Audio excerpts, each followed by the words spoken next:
Hello, everyone. I am here for my 12th, 11th, something Biweekly Reader. Another one. It's been a while, and I'm excited to talk about the stuff that I've read over the past month. Well, I know it's been a while for me since I last recorded it because it's all been a mess. July was a mess. June was a mess. It's all been a mess. But I'm back now, so. But before I start talking about the things I have read, I would like to talk about something. Mercy, Tears of the Fallen. I just want to congratulate my buddy Chance on launching his book. Make sure you get it. I honestly think it's fantastic. It's worth a shot. If you don't have any clue, I highly recommend just give at least the prologue a shot. See if you like that. If you don't like the prologue, you're not going to like this book, in my opinion. But give the prologue, that's the first 30 pages or so, a shot. And if you like the prologue, read the whole thing. It's worth it. Trust me. Trust me. It's absolutely a great read and absolutely worth your time that will have you just yearning, just needing that next book. But, I am so excited for Chance, and I mean, he's sold, I think, 850 books as of this video, and as of recording this video, and that's just awesome. I think he can hit 1,000 easy. He's going to do it, and then he's going to go past that. It's just awesome to see what he's been able to do, and see this story that he's been working on for so long in book format, and I cannot wait to see the continuation next year, I believe. So, I just wanted to give a nice shout out to my pal. Now, what have I been reading? That is a long-ass story. So, I think the first thing that I read right after my last Biweekly Reader was the case study of Vanitas, which is a manga series that's not quite complete. It's from the author of Pandora Hearts, and it's this very fascinating, unique vampire story. I don't know why, but vampires are always cool. But this one has something about the revenge aspect so brilliant that I'm afraid of talking about it for fear of it being a bit of a spoiler. It's revealed a bit early on, but the way it goes about revenge is so unique. Because normally when you think of revenge, you think of, okay, this person wants to kill people. No. That's what, I just want to be very upfront.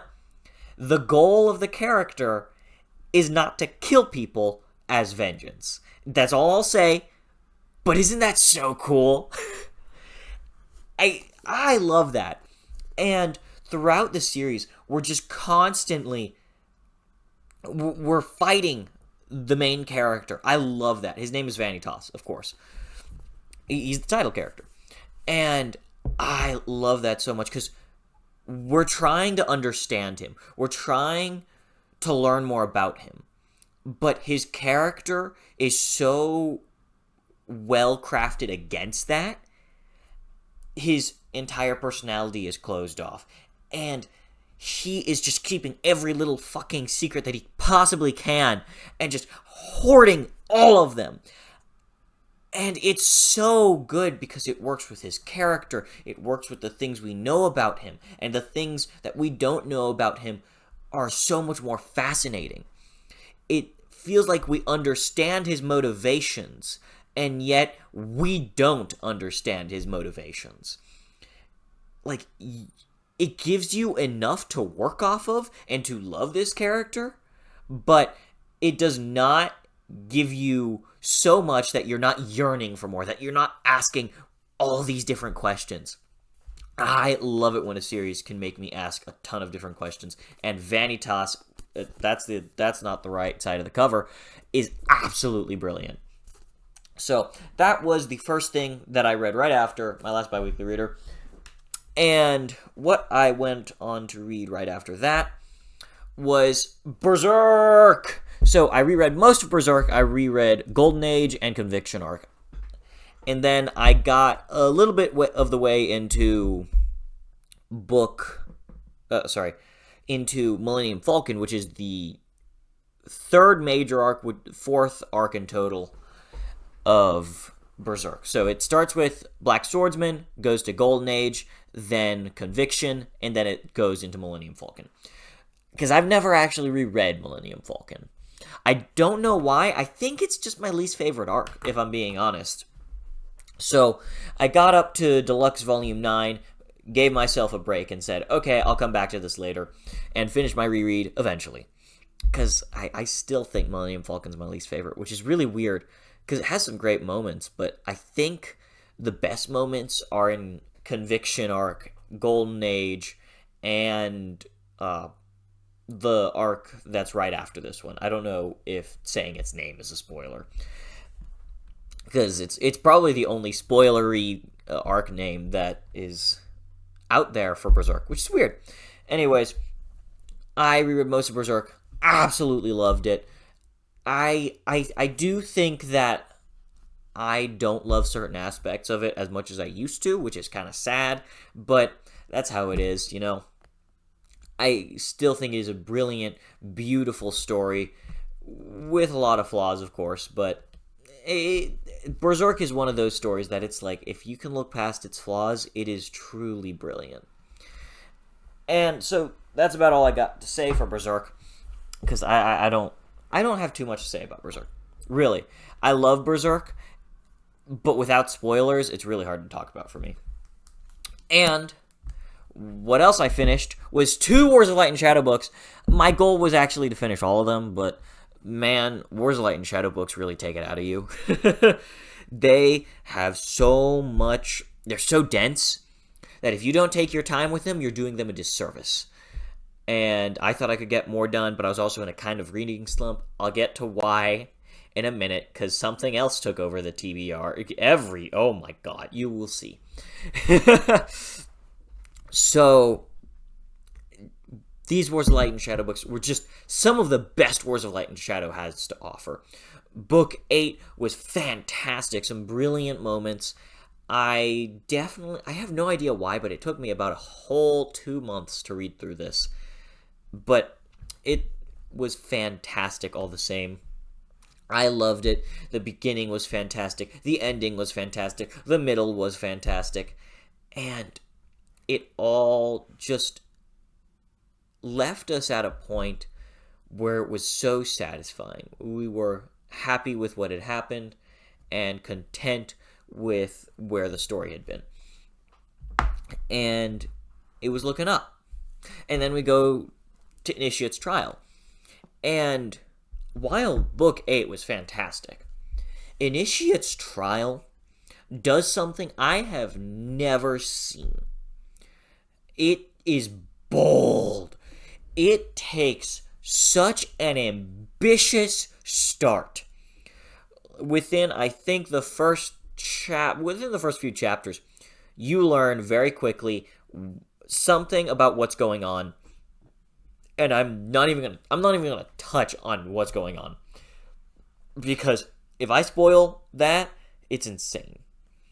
It's ambitious to the max. And I don't know why I expected anything less of Jenny Wirtz, but the beginning of this book sets up an ambition that is just insane. And I think I need to have Destiny's Conflict to really make sure that I agree with it, agree with the direction that Jenny Wirtz took. I have a bit of a qualm with it. It's still not my favorite, but I do think there were some absolutely brilliant, wonderful moments with this book that it's so cool. The world is progressing. We're seeing so many different gears turn with all these different factions. I mean, it's so awesome. I loved everything about this book. And I wish I could jump straight into Destiny's Conflict, but I cannot. I have other things I gotta do. And that was just, oh man, it was so wonderful. And I mean, that cover, just take a look at that cover. It's so beautiful. I could not stop staring at this cover. And man, Wars of Light and Shadow is definitely going to be an all-timer. I just got to see where Destiny's Conflict goes. And, of course, Song of the Mysteries, I know, is going to blow me away. So, that's about all I got for that. Now, for what the last... oh, wait, no, that's not the last. I got one more thing to talk about, and then I'll talk about the big thing that I've been reading.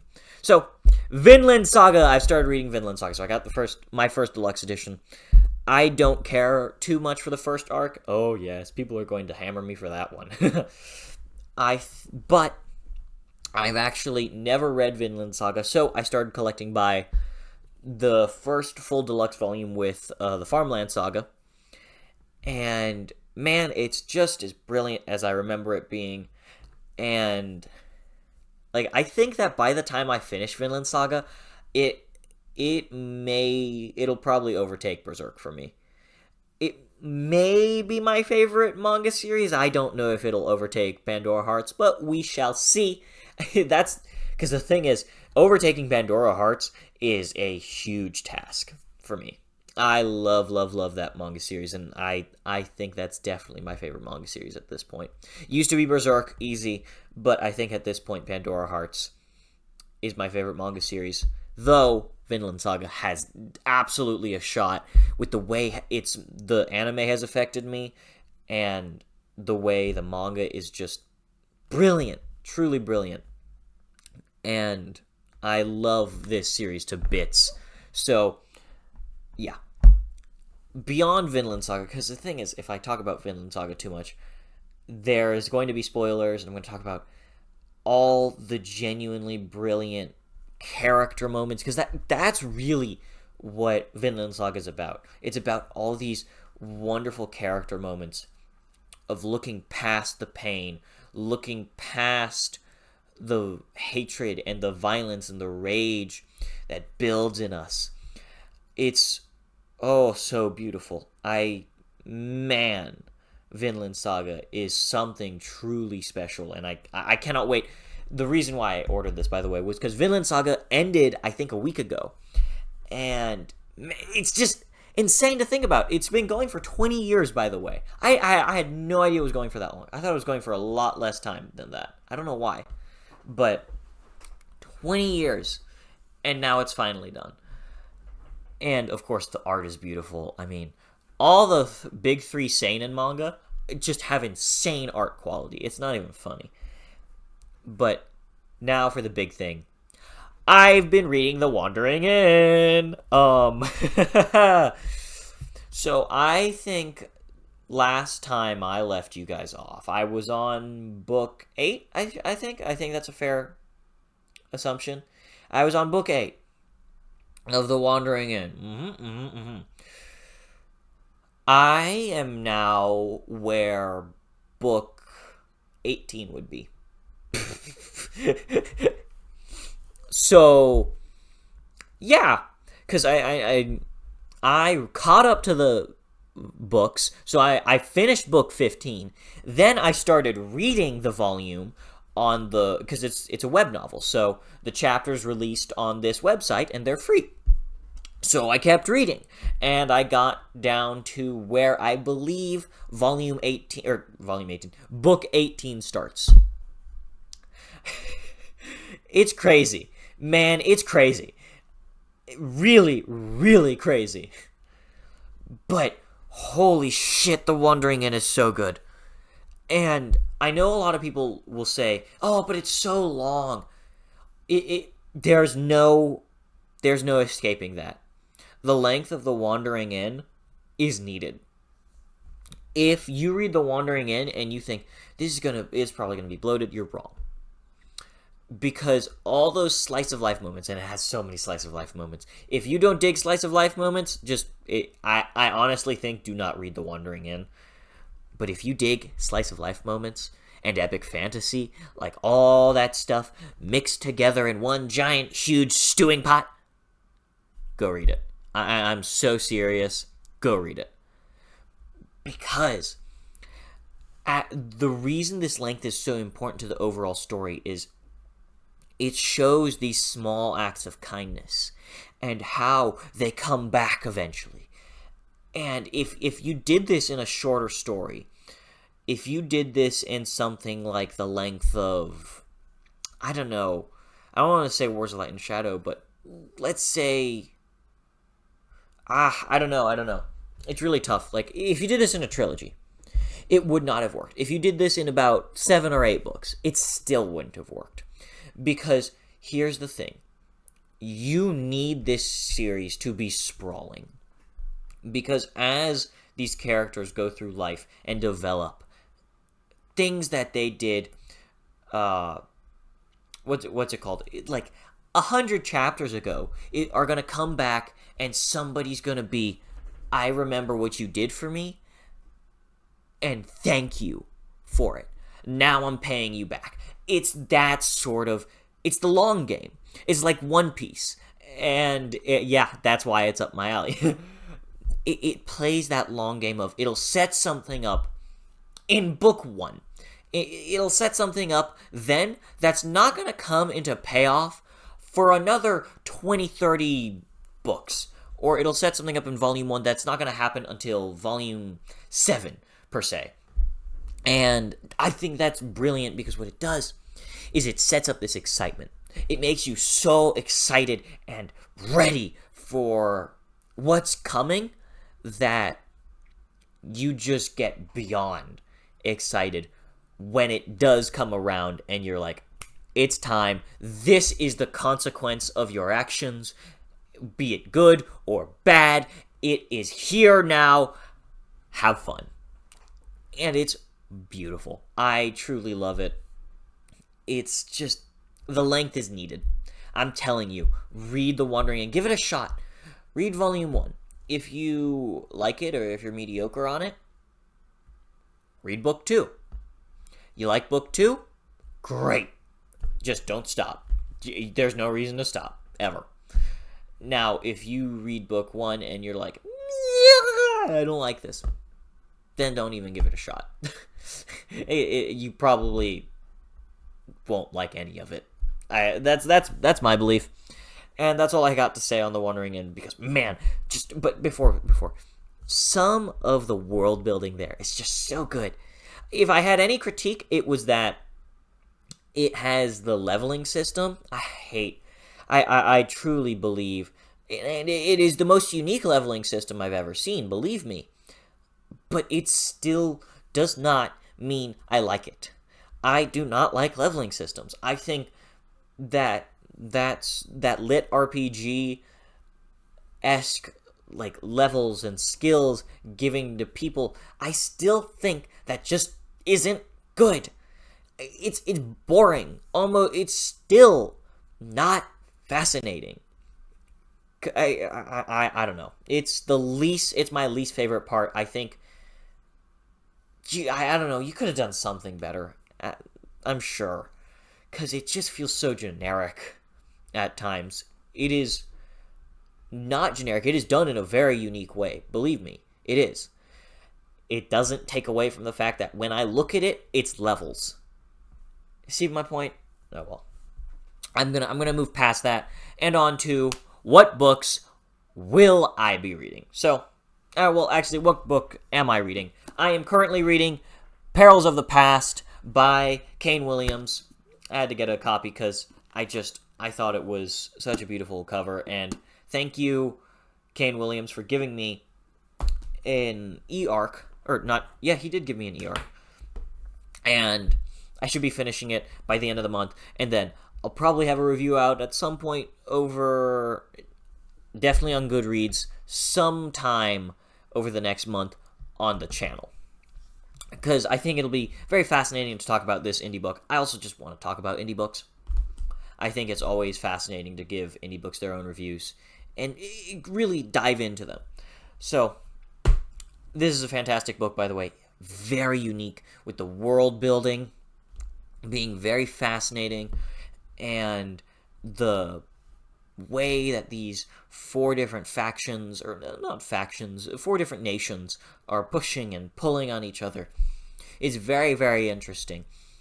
And I loved the way that he's using some of the magic to really reinforce the themes that he has going on. Just absolutely fantastic stuff, and I love it. Oh, wait. There is something I gotta talk about in my other previous reads, because I didn't talk about it. So, I have tried out a new medium. I'm still miffed on the medium, mind you. I have tried a visual novel. So, I've had this one in my my banks. I bought it right as soon as it came out, and that was Witch on the Holy Night. And, man, holy shit. That was something special. I know it was originally written as a novel, and then they ended up making it a visual novel. You can get that on, like, PlayStation, Switch, and PC. I mean, reading that it was just such a special experience. And it's hard to describe. It has this beautiful gothic atmosphere and soundtrack, mind you. And this wonderful themes on time and morality. Should I have a line in the sand that people cannot cross? What is the difference between being no one can cross any of my moral lines, and that's completely all right. No matter what you do, it's all right. And other aspects like time. How important is time to living your life? Should you be completely in the present? Should you be looking to the future all the time? Should you always be looking at the past? Of course, none of those things on their own are very good for you, but it shows them, and it's so brilliant and wonderful, and I just love it. And that idea of you need to draw a line in the sand, otherwise people are just going to walk all over you. You need to draw a line in the sand because of what you love and because of what you want. You have to have that balance of, this is what I love, and this is what I think is morally right, and this is what you cannot cross. I will let you do other things, but if you cross that line, that's it. And I love that. I really do love that. It was such a wonderful, brilliant experience. And then, of course, because I loved that so much, I went to read the visual novel remake of another thing that same author had made, called Tsukihime. And that's another experience. I don't like it as much as Witch on the Holy Night, mind you. It's not, in my opinion, it's not even close to how good Witch on the Holy Night was. But it probably is, like, in terms of general quality, it probably is. But it doesn't match that gothic vibe. I love that gothic vibe, and it being gone is such a sadness to me.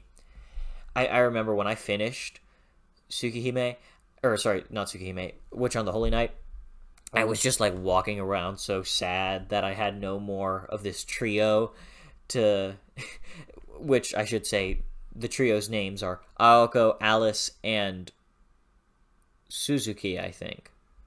He has two names that they always use, and it drives me insane. Anyways, I thought it was absolutely brilliant and wonderful, and the way these three characters interacted was so much fun and delightful to watch and read.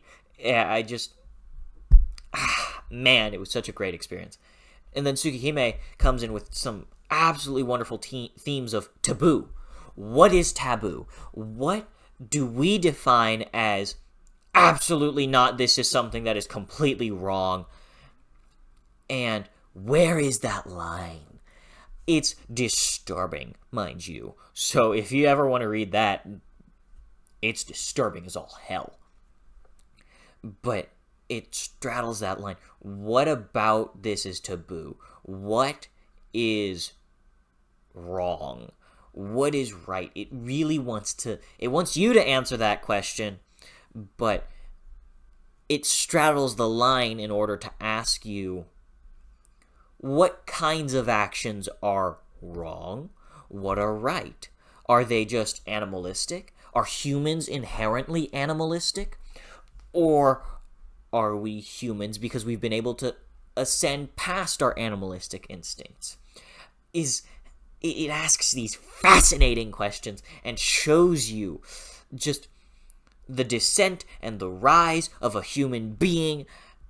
I thought it was brilliant, and all these, of course, vampires. I don't know why I love vampires so much, but we get more vampires, and that's awesome.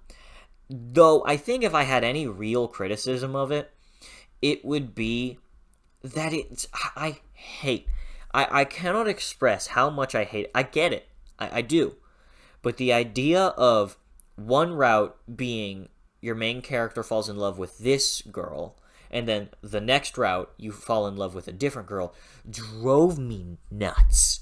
I hate that. Something about that, like, because my nature when it comes to video games is, if I like this one character enough and I decide to romance them, I don't even play games where I romance characters often. I don't know what I'm talking about, but I'll keep my point. So, I will always choose that character henceforward. Not because I don't want to experience more of the story, but because that is the character I have grown attached to, and that's the character I'm sticking with. And it would drive me insane, because I got this one character, I finished her route, and then I go, I don't want to go to the other route. I don't like that character as much. And then so I start reading that other route, and I go, shit, I like this character a lot. But it also clearly knew that I was going to still be attached to the first character, so she's still part of the story, and I think that's fascinating. I don't know if that's a normal thing, but when it comes to visual novels, I've heard that happens a lot, and I hate the idea of that being the decider for decision making. Oh well, that's what I've got for the books that I have read. And now to talk about the books that I will be reading in the next 2 weeks. So I'm going to be reading Until the Last, absolutely Until the Last, because the Red Company is reading this with me. I'm so excited. We're going to be finishing off this trilogy. It's going to be a fantastic ending, I hope. Because book 1 was amazing. Book 2, I'm not sure I like the direction it took. But we will see if Until the Last can make it work. So that is very, very, very, very, very exciting. And now for the novellas, I'd like to give a shot. The Ice, because of Empires and Dust, I've been told, is going to be coming into hardcover early next month. Is that? No. By the end of this month, by the end of July. So I'm very, very, very excited for The Ice. Or, not The Ice, for Of Empires and Dust. There we go. And so I want to brush up on The Bound and the Broken a little bit, so I'll be touching on that. And then Queen of Mid-Ashes, I do absolutely want to read Queen of Mid-Ashes, because Shadows Upon Time is coming in 3 months, I think, in November. So I'm so hyped up about Shadows Upon Time, and that means I gotta read all the novellas. And my hope is that I will read this, then Dregs of Empire in September, and then reread Disquiet Gods in October? Is that the right month? Yes, in October. And then for November, I'll be reading Shadows Upon Time. First thing, I'm going to burn planets so that I can make it to that to the launch signing and stuff. Oh my god, please, I need to be there because it's the last book, and it's like, oh, I'm gonna do my best.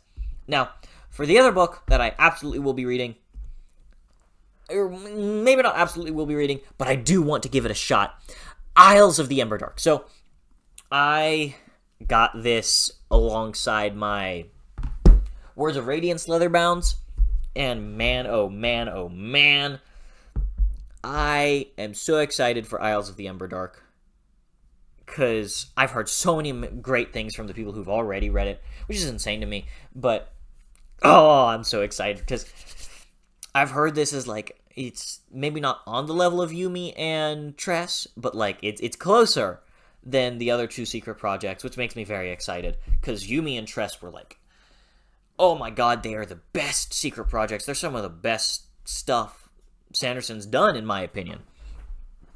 I love them both to bits. And Isles of the Emberdark is going to be absolutely fantastic. I cannot wait. Because, I love all this stuff. And also, look at this book. Look at this book. What cool end papers. I am such a stickler for this sort of thing. Like, you go into a little cave, and then the lore is unveiled in this badass painting on the walls. It's like caveman painting. And not only that, I have never seen this before, but look at this! Look at that! They printed half the book in black ink. Or, sorry, not black ink. On black paper, which is so cool! So it transitions from white to black. That's awesome! And I'm sure there's like a story relevant thing. I want whoever designed this to get a pay raise, thank you very much. Because they are fucking awesome! This is so cool! I mean, are you gonna tell me that's not cool? It's cool! It's badass! Like, man! I'm excited for that. And another book I'm going to be reading is Swordanian, or Swordanian. I don't have it on me. It's going to be arriving next Monday, maybe Sunday, who knows. Wait, I don't know. I don't think the mail goes out on Sunday, because books never arrive on Sunday. And, oh well, who cares. Isles of the Emberdark, very, very, very, very excited to read that. And then Sword and Neon, I've heard, is like Game of Thrones level politics, but not quite Game of Thrones. I want to see. I want to see what that's about, because Game of Thrones, it wasn't exactly my jam when I first read it. I'm gonna give it another shot eventually. I want to give it another shot. I think I'm gonna love it, because I love all those videos on A Song of Ice and Fire. I get obsessed with them every couple months. And yeah, that's about all I got. Oh, and of course Destiny's Conflict, but I'm listening to that on audiobook, which I should say, oh my god, we need the entire series on audiobook, because Wars of Light and Shadow as an audiobook is 10 times better, in my opinion. Or not 10 times better. It's so helpful for me to understand and grasp what is going on, because when I read it, I can read over a sentence about 10 different times and still not comprehend what Janny Wirtz is saying. My brain breaks and shatters and dies on the pavement, because her prose is so complex and dense that sometimes I just don't have the brain power for it, and I want to read it. So the audiobooks are genuinely lifesavers. I cannot express how helpful they are in understanding everything that is going on. I think definitely for the start of Wars of Light and Shadow, they might not be as useful, but going on after you have your footing in Wars of Light and Shadow, it's just, it's so useful and so nice, and is a very streamlined experience of reading Wars of Light and Shadow. So helpful. And yeah, that's all I've got for today. Have you read any of the books that I have read? Wandering in, or that I'm looking to read either. Have you read Isles of the Emberdark? Have you read Cranial Mid Ashes? The Ice? Have you read, where did I put that? Chance's book? Mercy. Tears of the Fallen. That's the other. There we go. Mercy, Tears of the Fallen. Have you read the case study of Vanitas or watched it? I know there's an adaptation of it. I'm not the biggest fan. It takes away too much of the art style, and I can't handle that. Have you read Perils of the Past? Have you read Wars of Light and Shadow? Have you read Until the Last? That I would actually very much like to know. Do you like Until the Last? Have you read Vinland Saga or Berserk? What do you think of those? I'd love to hear your thoughts in the comments, or what you're reading in the comments. So, please tell me. I love interacting with the comments. So, that's all I got for today. I hope you all are having an absolutely fantastic day, and I will see you all next time.